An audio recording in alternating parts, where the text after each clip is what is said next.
Andre Bennett set the keys and the folder on Lenora Gaines's desk like a man closing the last chapter of a story he never asked to be in. "I've paid off every cent I owed you," he said. "From this point forward, you and I have nothing to do with each other." Lenora went still.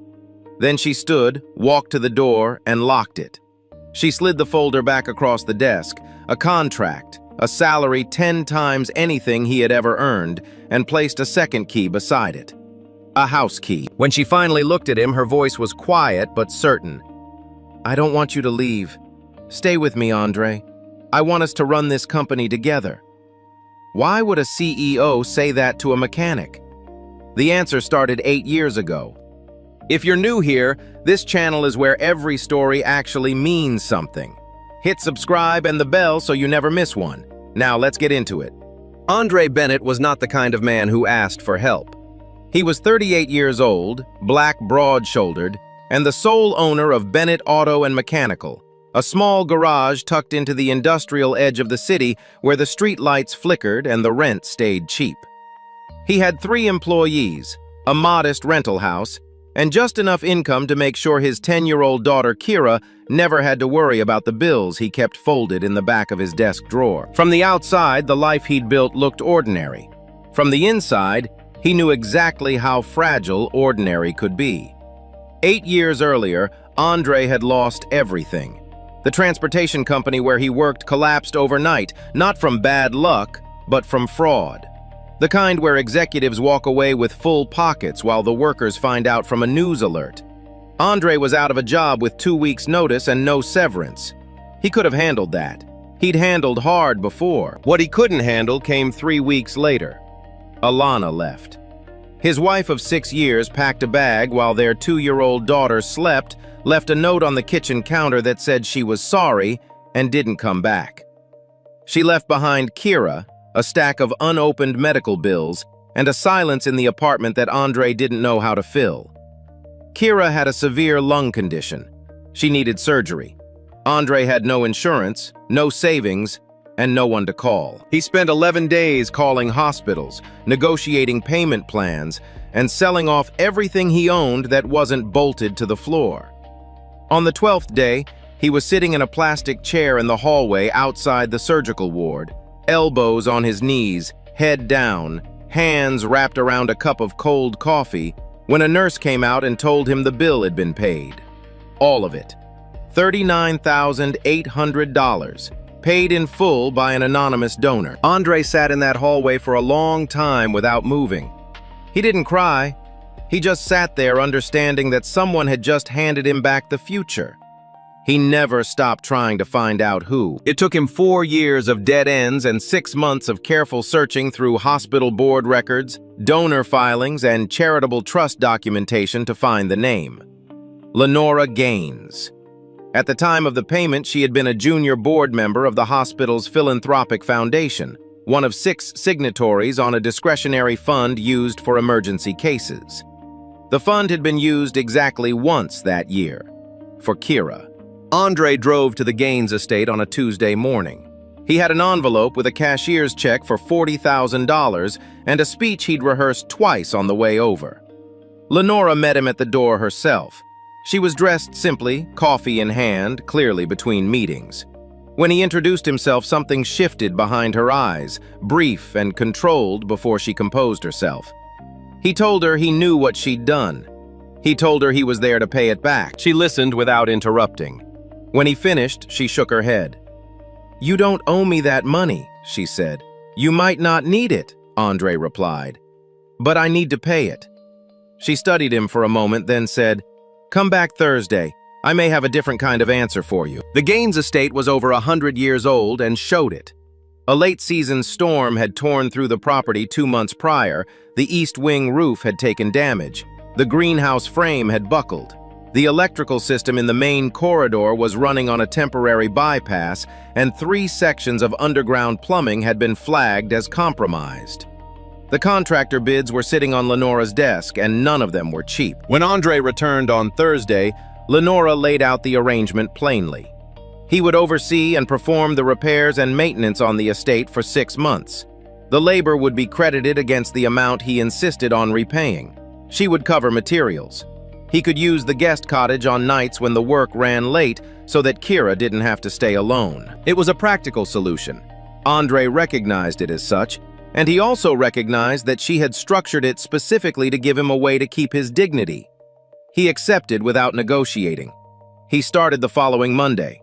By Friday of the first week, he had already found 3 things that didn't add up. A plumbing repair in the East Corridor had been logged as completed 14 months ago. The pipe Andre pulled out of the wall was the original untouched corroded splitting at the joint.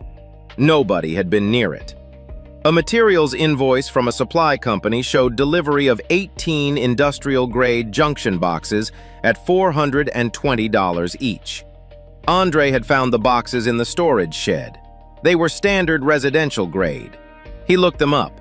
Retail price, $31. The third thing was a payment record tucked inside a maintenance folder, a contractor invoice for exterior stonework totaling $62,000, signed off and marked paid.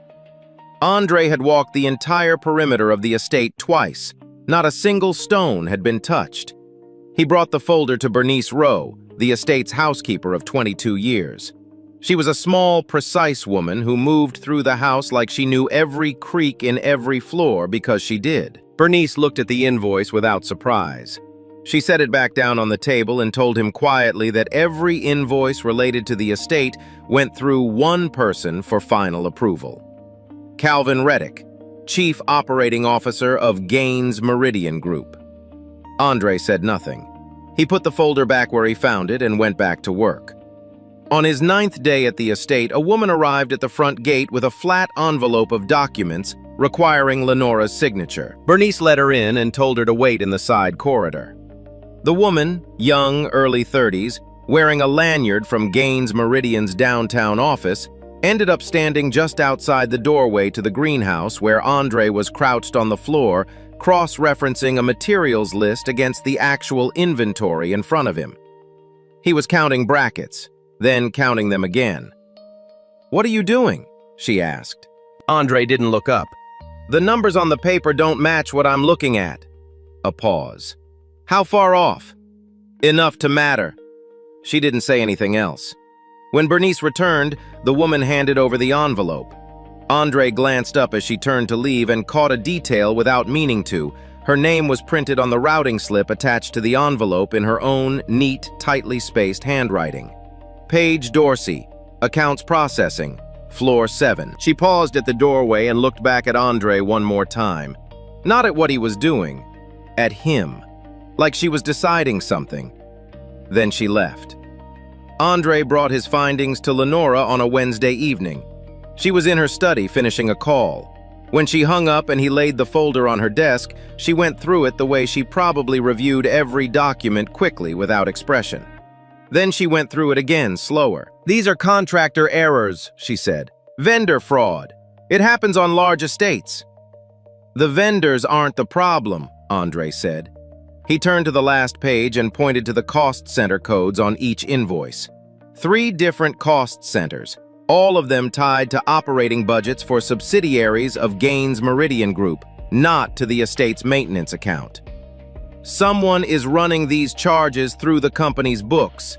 The estate is just where the money enters the system." Lenora was quiet for a long time. He gave her the options as he saw them. He could finish the remaining 5.5 months, complete the work, and walk away. Or she could tell him to keep looking, and he would, carefully within what he could access without crossing any lines. He didn't tell her what to do. That wasn't his place. "Keep working," she said finally. "Do your job. Don't change your routine. If anyone asks, the invoices are still under review." She paused before he reached the door.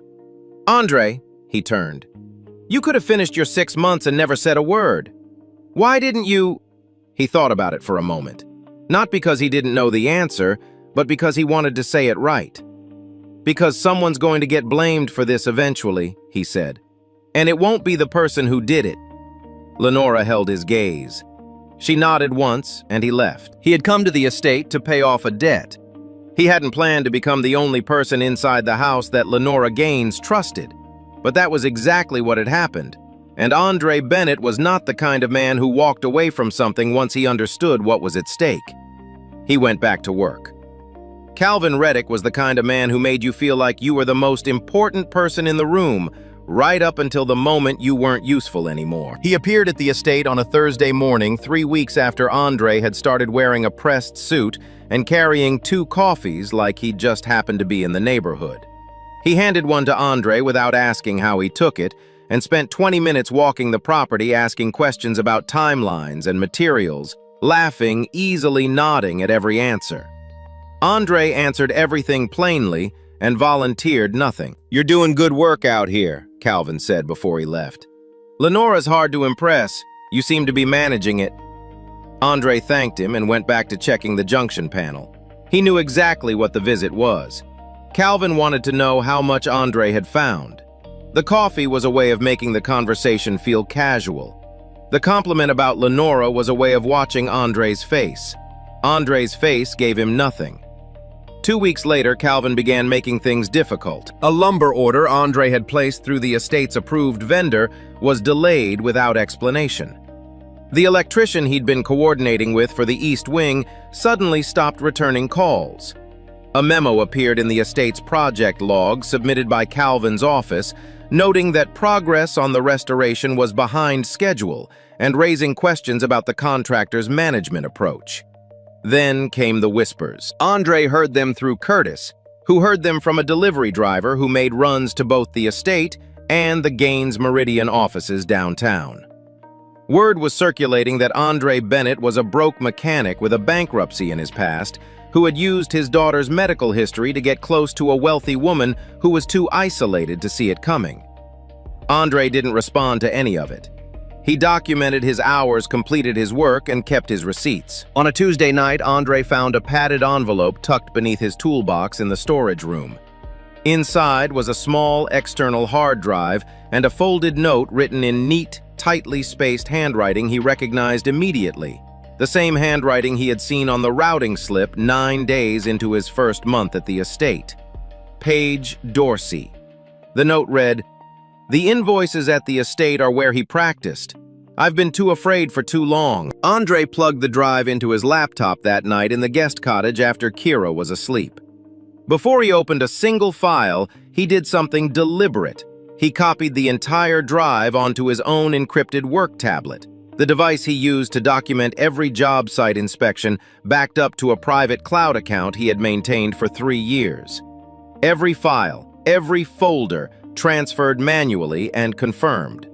Then he opened the originals and started reading. The drive contained copies of internal payment records spanning 18 months, vendor contracts, transfer confirmations, cost center allocations, and a separate folder of flagged transactions that someone had been quietly compiling over a long time. Andre spent 4 hours going through it. By 2 in the morning, he had traced over $12 million in payments to 4 companies. The companies shared no employees, no physical addresses, and no operational history. What they did share were subtle registration details, the same filing agent, the same formation date patterns, the same structure of nested ownership that pointed indirectly but unmistakably back to one source: Calvin Reddick. Andre closed the laptop and sat in the dark for a while. Kira's backpack was hanging on the chair by the door. Her library book was on the kitchen table. He looked at both of them for a long moment. Then he double-checked the backup on his tablet, confirmed it had transferred completely, and went to sleep. Andre brought the findings to Lenora the next evening. This time, she didn't suggest alternative explanations. She listened, asked 3 precise questions, and then sat back in her chair and told him what she hadn't told him before. Calvin had been pushing a proposal through the board for the past 4 months, a plan to sell the property management division, the most profitable arm of Gaines Meridian, to an outside investment group. The deal had been framed as a strategic restructuring. 3 board members had already signaled support. The vote was scheduled in 10 days. Andre laid out what the financial records showed. Calvin held an indirect stake in the acquiring fund through a series of intermediary entities. If the sale went through, he would walk away with the asset at below-market valuation and a personal profit he'd spent 18 months engineering. The board members who voted yes had each received private transfers from one of the shell companies in the months prior. And if it worked, Lenora would be left holding the blame for a company that had hemorrhaged its most valuable division under her watch. The board would have everything they needed to remove her. How many people would lose their jobs if the division gets sold? Andre asked.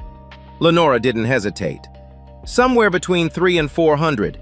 The acquiring fund would restructure within the first quarter. Andre nodded slowly. He had lost his job because a company's leadership decided that their own exit mattered more than the people working for them. He knew what that looked like from the receiving end. He knew what it did to a family when the paycheck stopped and the reasons didn't make sense. "What do you need from me?" he said. "Keep doing what you're doing," Lenora said. "Don't change anything. I'll have Simone begin building the legal file." It was Bernice who first pointed out to Lenora that Andre ate lunch alone every day in the same corner of the courtyard facing the gate, not because he was unsociable, but because from that angle he could see the main driveway, the side entrance, and the storage block at the same time. Lenora started noticing other things on her own. He logged his hours to the quarter hour every day and never once rounded up. When she reviewed the timesheets, she found that on 3 occasions he had actually corrected his own total downward after discovering a minor error from the day before. She also noticed that Kira sometimes sat at the small table outside the cottage in the late afternoon doing homework, and that whenever Andre walked past her, even if he was carrying something, even if he was in the middle of a job, he always stopped. Sometimes he just put a hand on her shoulder. Sometimes he looked at whatever she was writing and said something that made her laugh. He never walked past her without stopping. Lenora watched this from the window of her study more than once. She found herself eating dinner at the table in the main dining room 3 times that week instead of at her desk. The story ran on a Friday morning. A photograph of Andre and Kira walking through the grounds had been taken from beyond the property wall.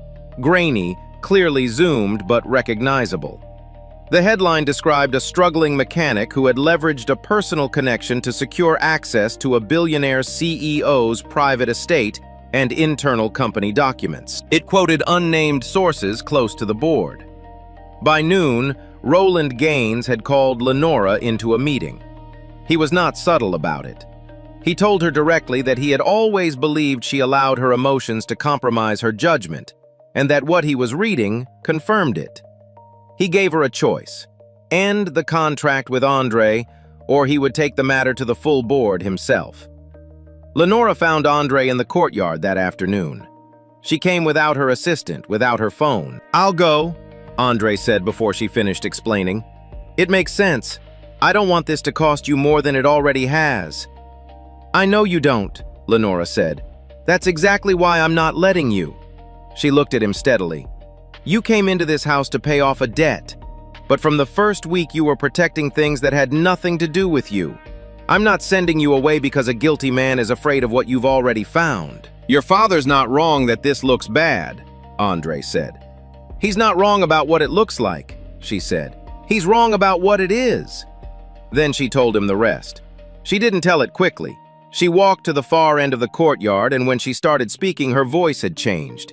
It was the voice of someone who had been carrying something alone for a long time and was finally setting it down. She told him about a morning years ago when she had been sitting in the back of a car after a board meeting that ran 4 hours past schedule.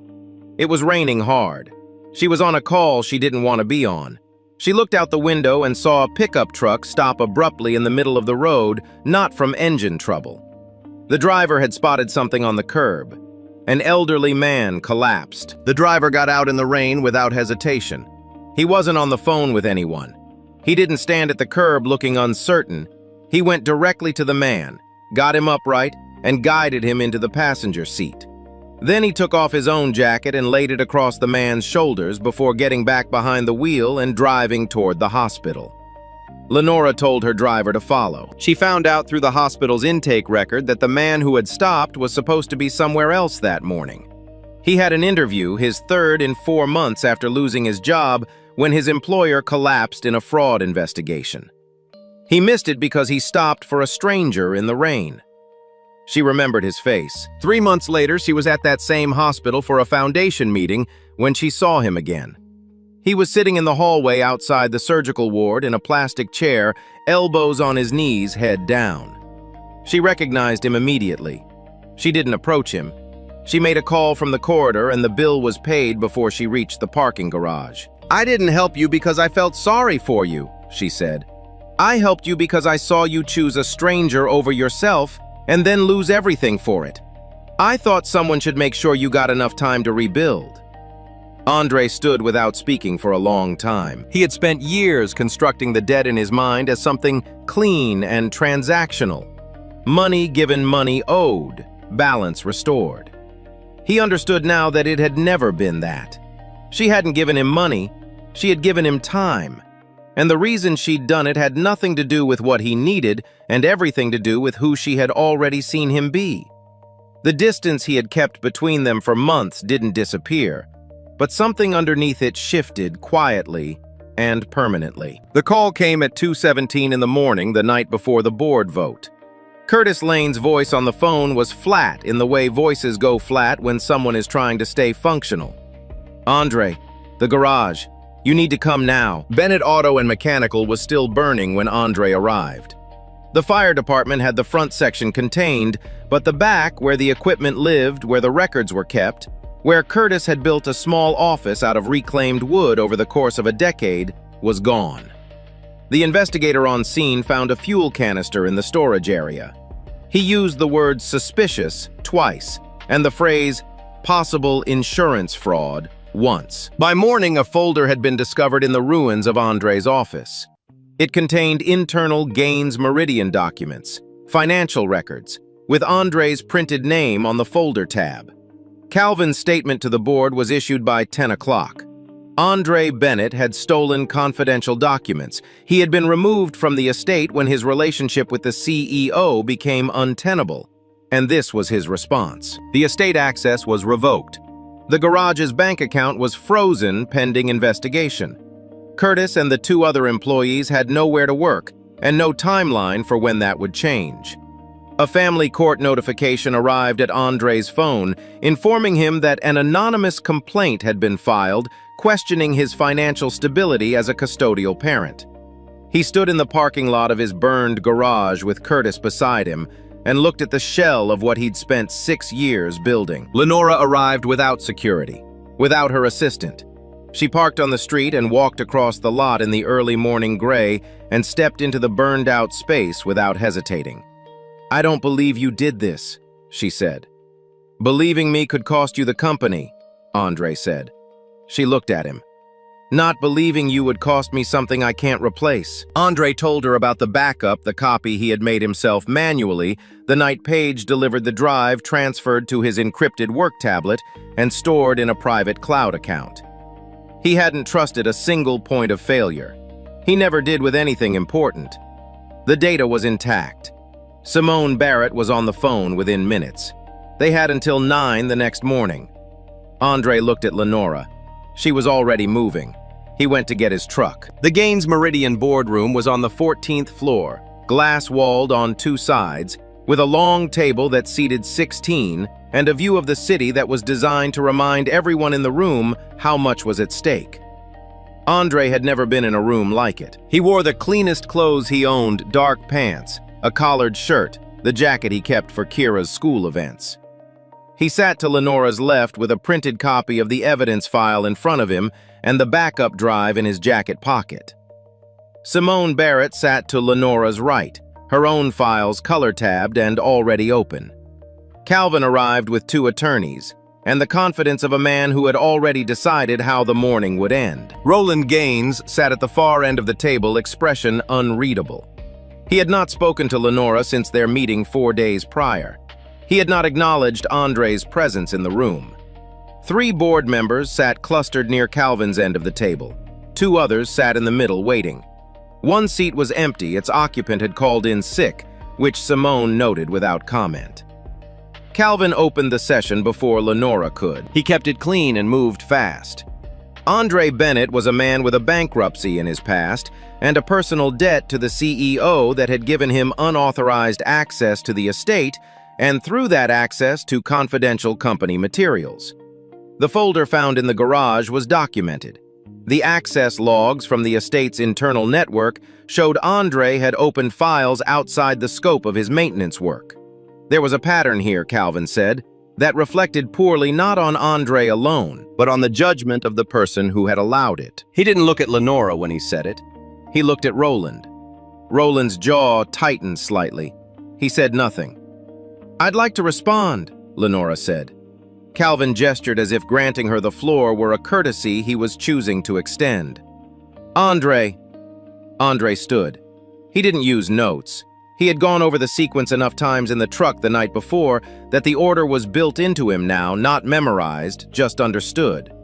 He started where he always started when something didn't make sense, at the beginning. "In my first week at the estate," he said, "I found a plumbing repair that had been logged as complete 14 months ago. The original pipe was still in the wall. No one had touched it." He walked through it the same way he worked through a broken engine, part by part in sequence without skipping ahead. The junction boxes. Retail value $31 each, invoiced at $420, 18 units. He put the invoice on the table, then put the product listing beside it. The stonework contract, $62,000. He showed the payment confirmation, then showed the photographs he had taken of the unaltered exterior, dated time-stamped, taken on the same phone he used to document every job. "Those are contractor errors," Calvin said. "Vendor irregularities. That's not the cost center codes," Andre said. He put the next page on the table.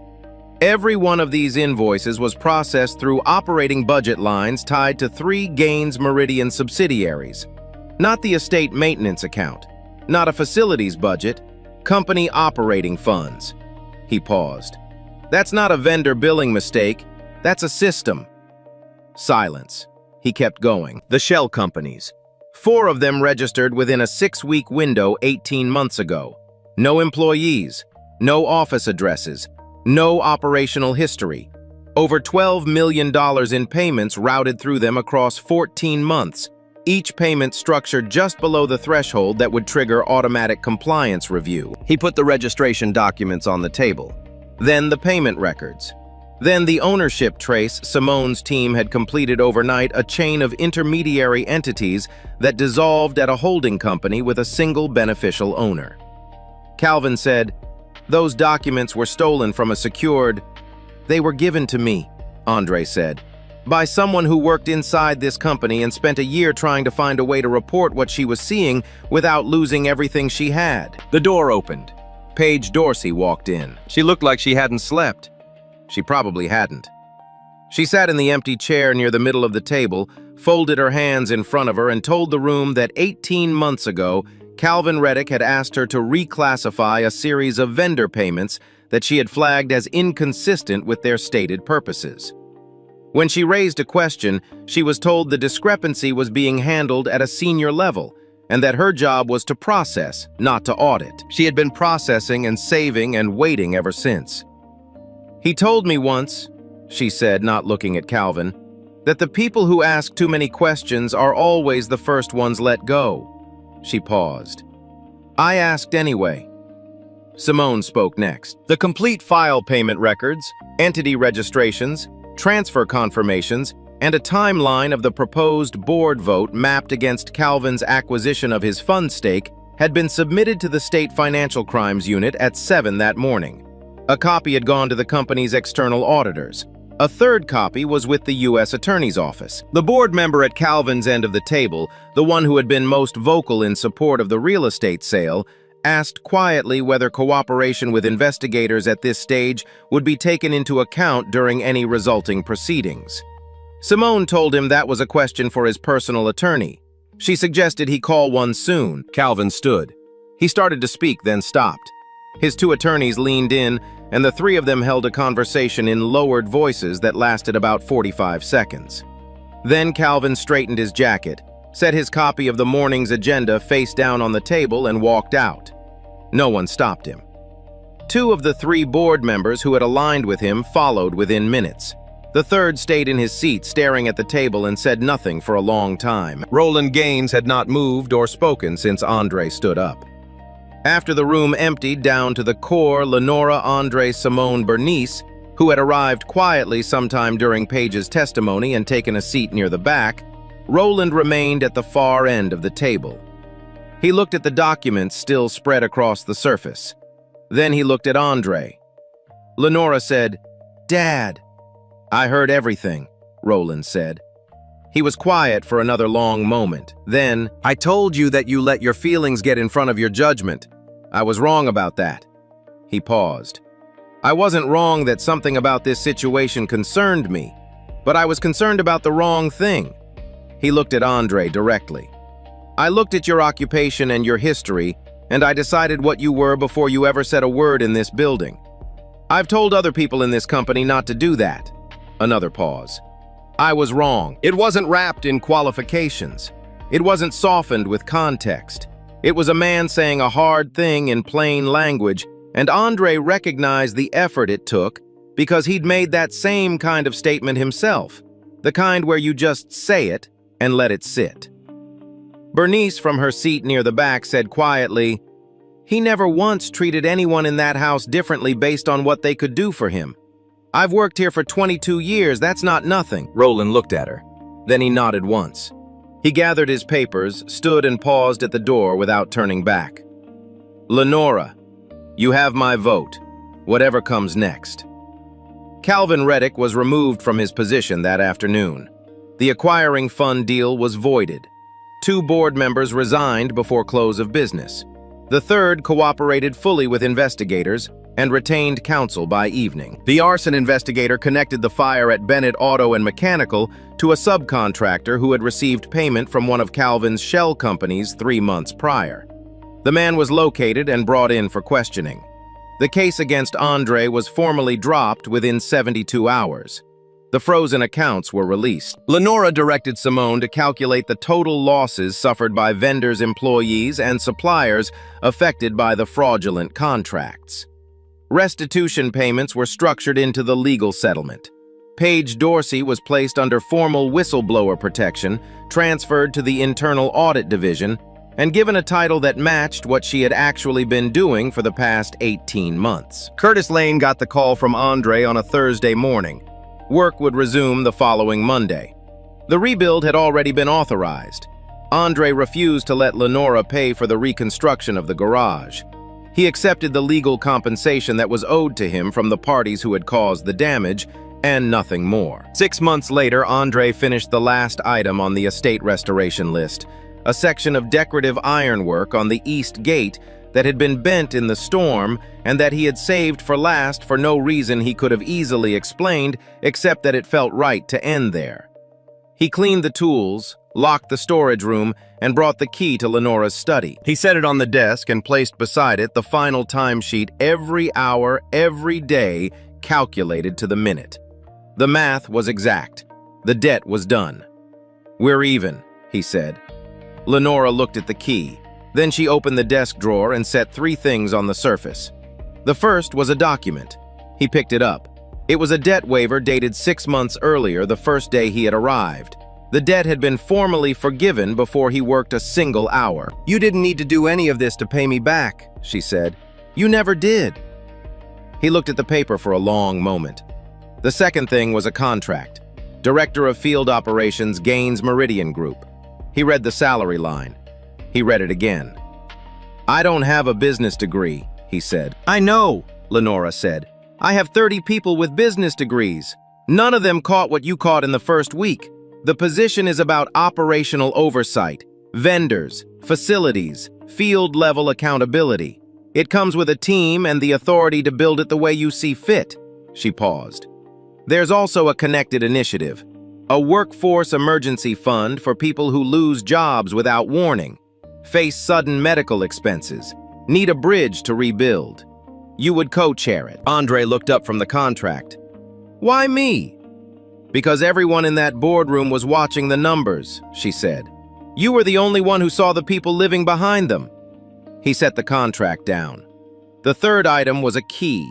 Not a storage room key, not an access badge. A house key, plain and simple on a small silver ring. "The guest cottage," he said. "This isn't part of the contract," Lenora said. "The contract is the contract. This is something else." She met his eyes. "I want you and Kira to stay, not because you owe me anything, because I want the chance to build something with you if that's something you want too." Andre didn't answer right away. He had spent 6 months telling himself that the distance between his world and hers was a fact of geography, two people living in different kinds of lives, connected by a transaction that was now complete. He had been careful with that distance because he didn't want gratitude to become something it wasn't. But she wasn't asking him to step into her world and learn to fit inside it. She wasn't asking him to leave the garage or change what he'd built or arrive somewhere as a guest. She was asking if the two of them could make something new, something that didn't exist yet, that would have to be built the same way anything worth having gets built. He looked toward the window. Kira was in the courtyard with Bernice sitting at the small table where she had done her homework for 6 months. She wasn't looking toward the window. She was reading. Then, as if she felt him watching, she looked up. She smiled at him, small and certain. He picked up the house key. "I'll stay," he said, "but not to pay anything back." Lenora nodded. Outside, the ironwork on the east gate was straight and solid new welds, already beginning to weather into the old frame. The storm damage was repaired. The estate was whole. And somewhere across the city, a fund was being set up with a mandate written very simply as, "Give people enough time to rebuild." Andre knew what enough time could do. He had been given it once by a woman who saw something in him before he'd ever earned it, and he had spent 8 years proving she wasn't wrong. Now it was his turn to pass it forward. Andre walked in carrying a debt. He walked out carrying something he never expected: trust, purpose, and a future built on what he'd always been, not what anyone thought he was worth. That's the thing about real character. It doesn't show up on a resume. It shows up at 2 in the morning when nobody's watching, when there's nothing to gain, and when walking away would have been the easier choice. If this story hit you the way it hit me, share it with someone who needs to hear it today. And if you haven't subscribed yet, now's a good time. Every story on this channel is built to mean something. We'll see you in the next one.